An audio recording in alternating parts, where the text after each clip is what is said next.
السلام عليكم ورحمة الله وبركاته. بسم الله، الحمد لله، والصلاة والسلام على رسول الله وعلى آله وصحبه وسلم. أما بعد، رب اشرح لي صدري ويسر لي أمري واحلل عقدة من لساني يفقه قولي. اللهم لا سهل إلا ما جعلته سهلا وأنت تجعل الحزن إذا شئت سهلا. اللهم انفعنا ما علمتنا وعلمنا ما ينفعنا وزدنا علما يا رب العالمين. ഇൻഷാ അല്ലാഹ് ഇന്ന് നമ്മളിവിടെ പഠിക്കാൻ വന്നത് സൂറത്തുൽ കഹ്ഫിലെ 20-ാമത്തെ ആയത്താണ്.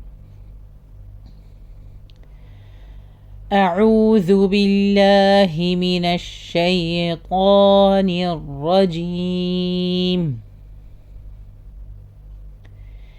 إنهم إن يظهروا عليكم يرجموكم أو يعيدوكم في ملتهم ولن تفلحوا إذا أبدا. നമ്മൾ ഇപ്പം ആ ചരിത്രം യുവാക്കളുടെ ഗുഹ നിവാസികളായ അവരതാണ് ഇപ്പം നടന്നുകൊണ്ടിരിക്കുന്നത്. കഴിഞ്ഞ ആയത്തുകളിൽ നമ്മൾ പറഞ്ഞിട്ടുണ്ടായിരുന്നു, ലാസ്റ്റത്തെ ആയത്തിൽ അവർ 300 കാലത്തിന് ശേഷം ഉറങ്ങി എണീറ്റ്. പക്ഷേ ഈ യുവാക്കൾക്ക് ഇത്ര കാലം ഉറങ്ങി എന്നുള്ള യാതൊരു ഐഡിയയുമില്ല, ഒന്നും അറിയില്ല. അവർ ജസ്റ്റ് ഉറങ്ങി എണീച്ച് അങ്ങോട്ടും ഇങ്ങോട്ടും തമ്മിൽ സംഭാഷണം നടത്തുന്ന, അങ്ങോട്ടും ഇങ്ങോട്ടും സംസാരം നടത്തുന്ന ആ ഒരു ഇതായിരുന്നു കഴിഞ്ഞ ആയത്തുകളിൽ ഉണ്ടായത്. ആ ആയത്തിൽ കൃത്യമായിട്ട് അവർ പറയുന്നുണ്ട്, എത്ര ഒരു ദിവസമാണോ അതല്ല പിന്നെ ദിവസത്തിന് കുറച്ച് സമയമാണോ എത്രയാണ് നിന്നതെന്ന് അറിയില്ല. പിന്നെ അള്ളാഹുവിന് ഒരുവനെ, റബ്ബിന് ഒരുവനെ അറിയാം എത്രയാണ് നമ്മൾ അവിടെ കഴിഞ്ഞു കൂടിയതെന്നുള്ളത്. പിന്നീട് അവരുടെ കൂട്ടത്തിൽ ഒരാൾ പറയുന്നത്, നിങ്ങൾ പോയിട്ട് ടൗണിൽ നിന്ന് ഭക്ഷണം വാങ്ങിക്കാൻ വേണ്ടിയിട്ട് ഒരാളെ അയക്കുന്നതാണ്. അതിനുശേഷം പറയുന്ന ലാസ്റ്റത്തെ ഭാഗം വരുന്ന വലിയ തലത്തഫ്, അതുകൊണ്ട് നിങ്ങൾ സൂക്ഷിക്കുക, പോകുന്ന ആരാന്നുള്ളത് സൂക്ഷിക്കുക. ഓലായു ഷെഹറൻ നബിക്കും അഹദ, നിങ്ങളെപ്പറ്റി അവിടെയുള്ള ആരും അറിയാതിരിക്കട്ടെ. എന്നാൽ ടൗണിൽ ഒരുപാട് ആൾക്കാരുണ്ടാവല്ലോ, അതുകൊണ്ട് വളരെ സൂക്ഷ്മമായിട്ടായിരിക്കണം നിങ്ങളെ പിന്നെ പോക്ക്. ആ പോകുന്ന വ്യക്തിനോട് പ്രത്യേകമായിട്ട് കെയർഫുൾ ആകാൻ വേണ്ടി, പ്രത്യേകമായി സൂക്ഷിക്കാൻ വേണ്ടി പറയുന്നത്. കാരണം എന്ന് വെച്ചാൽ അവർ അങ്ങനത്തെ ഒരു സിറ്റുവേഷനിലായിരുന്നല്ലോ, ഇവർ ഗുഹയിൽ വന്ന് താമസിക്കുന്ന അവസ്ഥയിൽ. അന്നേരം അങ്ങനെയൊക്കെ ആയിരുന്നല്ലോ ഉണ്ടായ.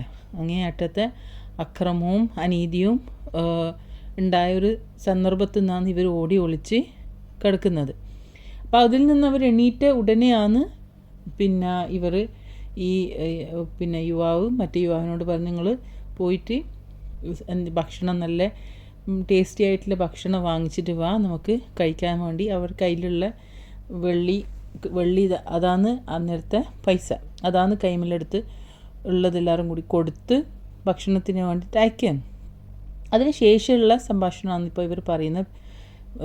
ആ താക്കീതിന് ശേഷം വീണ്ടും ഒരു താക്കീതായിട്ട് ഇവർ പറയുന്നത് എന്താ, ഇന്നഹും ഈ യദ്ഹറു അലൈക്കും, തീർച്ചയായും പിന്നെ അവിടെയുള്ള ആൾക്കാർ എങ്ങനെ വ്യക്തമായിട്ട് അവർ അറിഞ്ഞിട്ടുണ്ടെങ്കിൽ, നിങ്ങളെപ്പറ്റി അറിഞ്ഞിട്ടുണ്ടെങ്കിൽ എന്തായി മാറും, യർജുമൂക്കും, അവരെന്ത് ചെയ്യും, ഈ പിന്നെ ആൾക്കാർ നിങ്ങളെ എന്താക്കി പറയും, എറിഞ്ഞു കൊല്ലും. കാരണം അത്രയും ദലാലത്തിൽ, അത്രയും വഴിപിഴവിലാണ് അവരുള്ളത്. അപ്പോൾ എന്താ കാരണം എറിഞ്ഞു കൊല്ലാനുള്ളത്, ഇവർ അള്ളാഹുവിനെ വിശ്വസിച്ച് ഓടിയവരാണല്ലോ. അപ്പോൾ ഇവരെ ധാരണയിൽ ഇവരിപ്പോൾ ജസ്റ്റ് തൊട്ട് മുന്നേ ഉറങ്ങി എണീറ്റ് വീണ്ടും അവരെ ഇതിലേക്ക്, ജനതയിലേക്ക് തിരിച്ച് മടങ്ങിപ്പോകുന്നു എന്ന ഇതിലാണ് അവർ പറയുന്നത്. കാരണം പിന്നെ കൊലപാതകമൊക്കെ നടന്നുകൊണ്ടിരിക്കുന്ന സിറ്റുവേഷനാണ് ഇവർ ഓടുന്നത്. അപ്പോൾ ഇനി എങ്ങാനും നിങ്ങൾ പോകുന്ന ആളോടെ പറയും, നിങ്ങളെങ്ങാനും ഇവരടിയിൽ പെട്ടുപോയിട്ടുണ്ടെങ്കിൽ, ആളടിയിൽ പെട്ടുപോയിട്ടുണ്ടെങ്കിൽ അവർ നിങ്ങളെ എറിഞ്ഞു കൊല്ലും. അതല്ലേ എന്തു ചെയ്യും, ഔ യുഈദൂക്കും ഫീ മില്ലത്തിഹിം, അവരുടെ മതത്തിലേക്ക് നിങ്ങളെന്താക്കും, തിരിച്ചു കൊണ്ടുപോകും. മടക്കിക്കൊണ്ടുപോകും. മതം എന്ന് പറയുന്ന അവരെ മതം ഏതാ?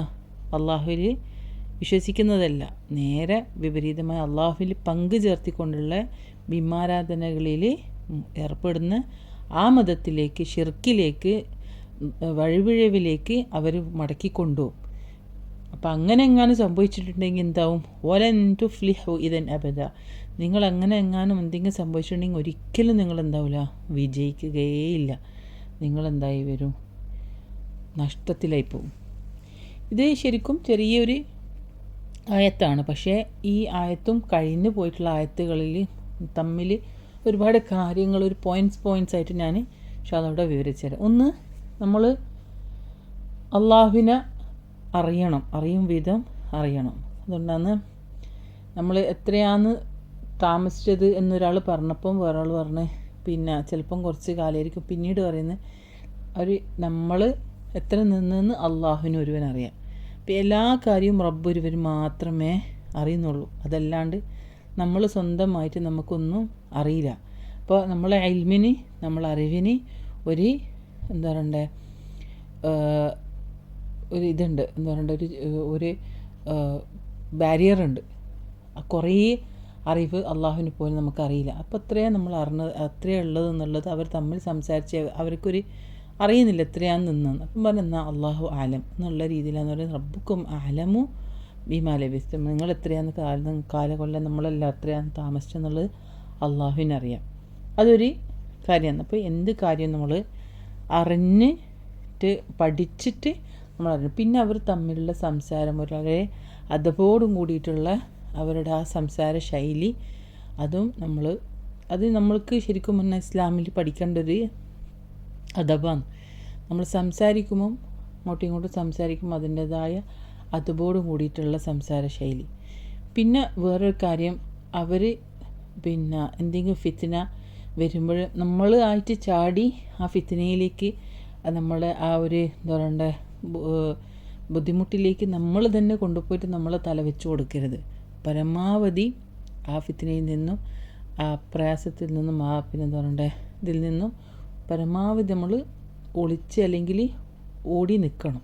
നമ്മൾ തന്നെ നമ്മളെ ട്രാപ്പ് ചെയ്ത് നമ്മൾ തന്നെ ബുദ്ധിമുട്ടിലേക്ക് കൊണ്ടുവരരുത്. ഇതിൽ നിന്ന് മനസ്സിലാക്കേണ്ട ഒരു ഈ സംസാരത്തിൽ നിന്ന് നമുക്ക് കാരണം നിങ്ങൾ സൂക്ഷിക്കണം. കാരണം ഓരോരാളും അവരവരുടെ ദീനിനെയും അവരവരുടെ ശരീരത്തെയും അവരവരെ സൂക്ഷിക്കണം. പരമാവധി സൂക്ഷ്മത പാലിക്കണം. ഇത് ഖുർആനിൽ നിന്ന്, ഈ അള്ളാഹുവിൻ്റെ ഈ വാക്കുകളിൽ നിന്ന് നമുക്ക് മനസ്സിലാക്കേണ്ട ഒരു പാഠം കൂടിയാണ്. പിന്നെ വേറൊരു പാഠം അവർ യുവാക്കൾ പറയുന്നുണ്ട്, നല്ല ടേസ്റ്റി ആയിട്ടുള്ള ഭക്ഷണം. അത് കഴിഞ്ഞ ഇതിൽ പ്രത്യേകമായിട്ട് പറയുന്നത് അസ്ക താമ, നല്ല ടേസ്റ്റി ആയിട്ടുള്ള നല്ല താം എന്ന് പറഞ്ഞാൽ നല്ല ഭക്ഷണം, നല്ല ടേസ്റ്റി ആയിട്ടുള്ള നല്ല ഭക്ഷണം. അപ്പോൾ നമുക്ക് നല്ല ടേസ്റ്റി ആയിട്ടുള്ള ഭക്ഷണം കഴിക്കുന്നതിനെ കൊണ്ട് പ്രയാസമില്ല. പക്ഷേ അത് കൂടാണ്ട് ഈ മുഫസ്സിരീങ്ങളൊക്കെ പറയുന്നത് വെച്ചാൽ ഈ യുവാക്കൾ നല്ല കാശായിട്ടുള്ള ടീമിൽ വന്നതായിരിക്കാം. അതുകൊണ്ടാണ് അവർ ഇത്രയും നല്ല ടേസ്റ്റി ഭക്ഷണം വാങ്ങിച്ചിട്ട് പോകാൻ, നല്ല രുചികരമായ ഭക്ഷണം വാങ്ങിച്ചിട്ട് പോകാമെന്ന് പറയുന്നത് അതുകൊണ്ടായിരിക്കാം എന്നുള്ള രീതിയിലാണ് മുഫസ്സിരീങ്ങൾ പറയുന്നത്. അപ്പോൾ നമ്മൾ ഒന്നും അമിതമാവരുത്. എല്ലാം ഒരു ലിമിറ്റ് വെച്ചിട്ടായിരിക്കണം നമ്മൾ ഭക്ഷണം കഴിക്കുന്നതാകട്ടെ. അത് പിന്നെ എന്തായാലും ഇസ്രാഫ് പാടില്ല, അമിതമായിട്ടൊന്നും ഉണ്ടാകാൻ പാടില്ല. പിന്നെ വരുന്ന സംഭവമാണ് അള്ളാഹുവിൽ നിന്ന് വ്യതിചലിച്ച് ഇതുപോലെ പിന്നെ അള്ളാഹുവിനെ ധിക്കരിച്ച് ജീവിക്കുന്നുണ്ടെങ്കിൽ എന്തായി വരും? ലൻതുഫ്ലിഹു ഇദൻ അബദ. ഒരിക്കലും നിങ്ങൾ എന്താവില്ല, വിജയിക്കുക തന്നെ ഇല്ല. പ്രത്യേകമായി മനസ്സിലാക്കേണ്ട അടിവരട്ടിട്ട് നമ്മൾ മനസ്സിലാക്കേണ്ട ഒരു കാര്യമാണ്. വലൻ തുഫ്ലിഹു, ഒരിക്കലും വിജയിക്കില്ല. അള്ളാഹു വന്നിപ്പോൾ ശരിക്കും ഖുർആൻ ആയത്താന്ന് അവർ പറഞ്ഞ വാക്കുകൾ. പക്ഷേ റബ്ബ് നമുക്ക് പറഞ്ഞിരുന്ന, നിങ്ങൾ ഇങ്ങനും അള്ളാഹുവിൽ നിന്ന് തെറ്റി റബ്ബിനെ പിന്നെ വഴിയിൽ നിന്ന്, റബ്ബിൻ്റെ മാർഗത്തിൽ നിന്ന് തെറ്റി ഇതുപോലെ വഴിവിഴവിൽ വന്നിട്ടുണ്ട്, തലാലത്തിലേക്ക് വന്നിട്ടുണ്ടെങ്കിൽ എന്താവും? ഒരിക്കലും നിങ്ങൾ വിജയിക്കില്ല. അപ്പോൾ എന്തായി വരും? ദുനിയാവും ആഖിറവും രണ്ടും നഷ്ടത്തിലാവും. അതുകൊണ്ട് പ്രത്യേകം മനസ്സിലാക്കേണ്ട കാര്യമാണ്. നമ്മൾ ഈ ചെറിയ ആയത്തുകൾ ഇതിൻ്റെ ഉള്ളിലുള്ള ഒരുപാട് പോയിൻറ്റ്സ് ഉണ്ട്. കുറേ കാര്യങ്ങൾ നമ്മൾ മനസ്സിലാക്കാനുണ്ട്. ഓരോ കാര്യങ്ങളും ശരിക്കും ഒരുപാട് വിശദീകരിക്കേണ്ട പോയിൻറ്റ്സാണ്. ഓരോ നമ്മൾ അറിവിനെ പറ്റിയിട്ട് നമ്മൾ ഇത്രത്തോളം നമ്മൾ പ്രത്യേകിച്ച് നമ്മൾ അള്ളാഹുവിനെ പറ്റിയിട്ട്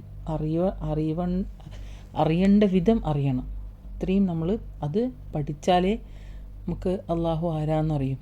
കൂടുതൽ അറിവ് വർധനവുണ്ടാവുന്നിടത്തോളം എന്താവും, അള്ളാഹുവിനോട് കൂടുതൽ ഭയവും അള്ളാഹുവിലേക്ക് കൂടുതൽ അടുക്കുകയും ചെയ്യും. അതല്ലാത്ത കാലത്തോളം ഈ പറഞ്ഞ പോലെ പാക്കടിച്ച് നിൽക്കുകയും ചെയ്യും.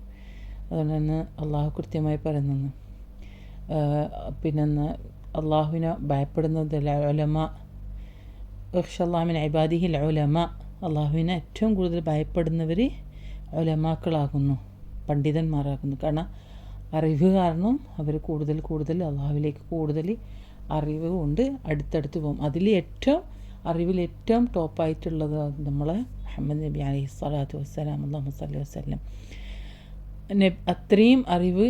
അപ്പം അതന്നെ ഒരുപാട് നമ്മൾ ഇത് പറഞ്ഞ് ഓരോന്ന് എടുത്തിട്ട് പറയാനുണ്ടെങ്കിൽ കുറേ കാര്യങ്ങൾ പറയും. അതേപോലെ ഒരുപാട് അദബ് പഠിക്കാനുണ്ട്. ഒരുപാട് കാര്യങ്ങൾ നമ്മൾ ഈ ആയത്തുകളിലോട്ട് ഓരോ പോയിൻറ്റ്സ് ഞാനിപ്പോൾ വിവരിച്ച ഇതെല്ലാം തഫ്സീറിലുള്ളതാണ്. ഈ വിവരിച്ച പോയിൻറ്റ്സൊക്കെ ഓരോന്നും നമ്മൾ ഡീപ്പായിട്ട് മനസ്സിലാക്കാൻ പഠിക്കാനുള്ള കാര്യങ്ങളാണ്. നമ്മൾ അദബ് എന്ന് പറയുന്ന ഒരുപാട് കാര്യങ്ങൾ അദബുണ്ട്. അത് പഠിച്ച് തന്നെ എന്നിട്ട് വേണം നമ്മൾ പാലിക്കാൻ.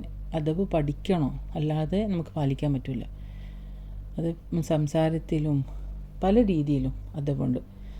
അപ്പോൾ അതൊക്കെ നമ്മൾ മനസ്സിലാക്കാൻ പഠിക്കാൻ പരിശ്രമിക്കാം. ഇതാന്നൊരു ചെറിയ രീതിയിൽ ശരിക്കും പറഞ്ഞാൽ ഈ ഒരു ആയത്ത് എന്നെ വിശദീകരിക്കുന്നു. ഇൻഷാ അല്ലാഹ് ബാക്കി നമുക്ക് ഇതിൻ്റെ തജ്വീദ് നിയമങ്ങൾ എന്താണെന്ന് നമുക്കൊന്ന് നോക്കാം.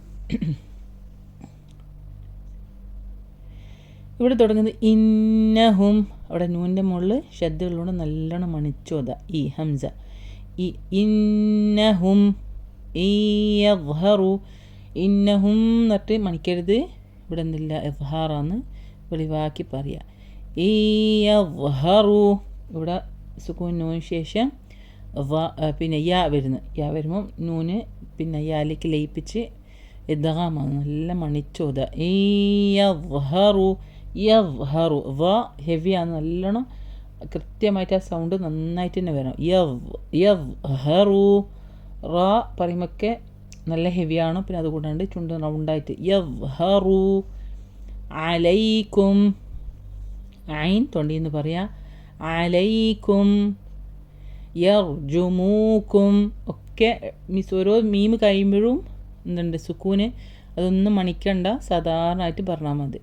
യർജുമൂക്കും, റ ഹെവി, ബാക്കിയൊക്കെ ലൈറ്റ്. യർജുമൂക്കും ഔ യുഈദൂക്കും, ഐൻ ഔ യുഈദൂക്കും, ഐനൊക്കെ കൃത്യമായി പറയാം. ഔ യുഈദൂക്കും ഫീ മില്ലതിഹിം, ഒക്കെ സുക്കൂൻ. എല്ലാം മീമിന് ശേഷം വരുന്നതൊക്കെ അസ്ഹാറാന്ന്, ഒന്നും മണിക്കരുത്, സാധാരണ തന്നെ പറയാം. ഫീ മില്ലതിഹിം, ലാമിൻ്റെ മുകളിൽ ശ്രദ്ധ ഡബിളാക്കി പറയാം. ബാക്കിയൊക്കെ ലൈറ്റ് അക്ഷരങ്ങളാണ്. വലൻ തുഫ്ലിഹു, വാവൊക്കെ പറയുമ്പോൾ ചുണ്ട് നല്ലോണം റൗണ്ടാക്കി പറയാം. പിന്നെ സുക്കൂന് നൂന് ശേഷം വരുന്നത് ത, ഇഖ്ഫ. വലൻ തുഫ്ലിഹു, ഫാനി സുക്കൂൻ കാറ്റോടും കൂടി പറയാം. തുഫ്ലിഹു, വലൻ തുഫ്ലിഹു ഇദൻ. അപ്പോൾ ഇവിടെ വരുന്നത് മദ്, ഹ തൊണ്ടിന്ന് പറയാം. പിന്നെ അതുകൂടാണ്ട് മദ് 4 മുതൽ 5 ഹറക്ക് വരെ നീട്ടി ഓതാ. ഇവിടെ വരുന്നത് മദ് മുൻഫസിലാണ്. മദ് അക്ഷരം ഒരു പദത്തിലും ഹംസ മറ്റേ പദത്തിലാണ്ട് ഓപ്ഷനിലാണ്, നമുക്ക് നീട്ടും നീട്ടാതിരിക്കുകയും ചെയ്യാം. വലൻ തുഫ്ലിഹു ഇദൻ അബദ. ഇദൻ ദാൽ പറയുമൊക്കെ കൃത്യമായി ഇസ പറയരുത്, ഇദൻ അബദ. ഇവിടെ തൻവീന് ശേഷം ഹംസ വരുന്നതുകൊണ്ടാണ് നമ്മൾ മണിക്കാതെ തന്നെ പറയാം. ഇദൻ അബദ എന്ന് പറയരുത്, അവിടെ ഇദ്ഹാറാണ്, വെളിവാക്കി പറയാം. ഇദൻ അബദ ഒക്കെ സൗണ്ട് ഒക്കെ കൃത്യമായിട്ട് ഹംസയൊക്കെ കൃത്യമായി പറയാം. അബദ 2 ഹറക്ക നീട്ടി നിർത്തുക. ഇനി ഒന്നും കൂടി നമുക്ക് യാതൊന്നും കൂടി ഓതി വെക്കാം. ഇന്നഹും യദ്ഹറു അലൈക്കും യർജുമൂക്കും. يرجموكم أو يعيدوكم في ملتهم ولن تفلحوا إذا أبدا. سبحانك اللهم وبحمدك، أشهد أن لا إله إلا أنت، أستغفرك وأتوب إليك. سبحانك ربك رب العزة عما يصفون، وسلام على المرسلين، الحمد لله رب العالمين. السلام عليكم ورحمة الله وبركاته.